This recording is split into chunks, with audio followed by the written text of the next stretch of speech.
La venue de Jésus sur terre a provoqué bien des controverses et des déchirements, des confrontations. Autour de sa naissance, nous voyons d'abord un homme et une femme qui sont fiancés. Et puis, il y a quand même une incompréhension.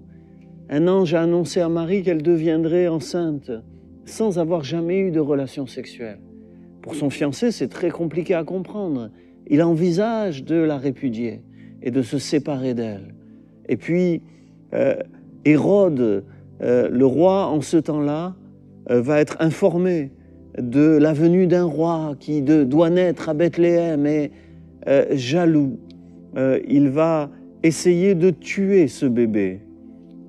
Et ce sera un drame en Israël avec des dizaines, des centaines, je ne sais, en tout cas, beaucoup d'enfants qui vont mourir à cause de la haine d'Hérode qui craint la venue de ce roi.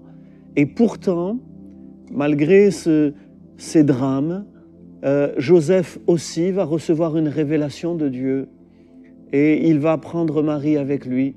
Et donc cet homme et cette femme vont s'unir ensemble autour de cet enfant qui vient.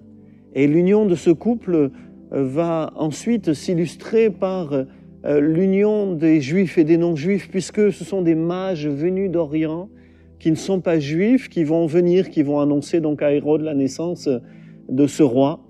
Mais Joseph, Marie, qui pourtant ne seront pas bien reçus à Bethléem, où il y a tellement de gens, il n'y a pas de place pour les loger, mais Joseph, Marie, avec les mages, vont quelque part signifier l'union des Juifs et des non-Juifs. Et puis, des bergers vont aussi venir auprès de Jésus enfant, des bergers qui sont plutôt des populations pauvres, alors que les mages semblent riches. Pourquoi? Parce qu'ils ont des cadeaux de grande valeur, et puis ils ont fait un grand voyage. En ce temps-là, les gens pauvres ne pouvaient pas voyager, les gens pauvres ne voyageaient jamais.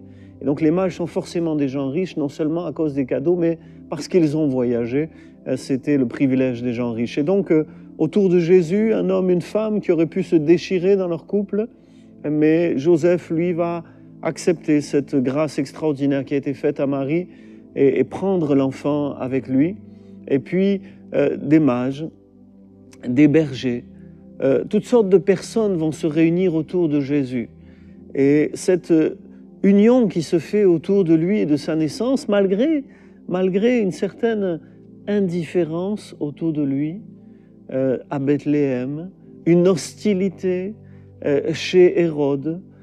C'est intéressant de voir comment un climat d'indifférence ou d'hostilité chez certains va laisser place à un climat d'adoration, les mages vont l'adorer, un climat de joie, les bergers vont être dans la joie de l'avoir vu, un climat d'amour entre Joseph et Marie, unis malgré des circonstances qui a pu les bouleverser pendant un temps, unis pour accueillir le Sauveur qu'ils vont donner à l'humanité en prenant soin jusqu'à l'âge adulte, où il offrira sa vie pour le monde.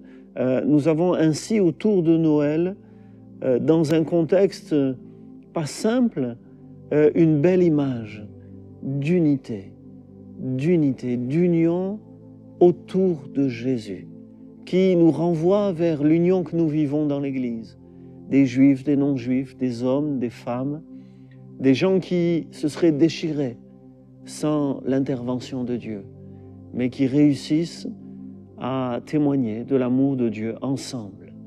Et c'est là la vocation de l'Église. Seigneur, merci. Merci parce que par ta venue sur terre, tu as créé des controverses dans le cœur de ceux qui t'ont rejeté, mais tu as aussi créé l'unité autour de toi pour ceux qui t'ont aimé.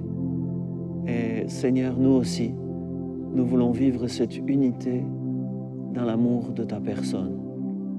Amen.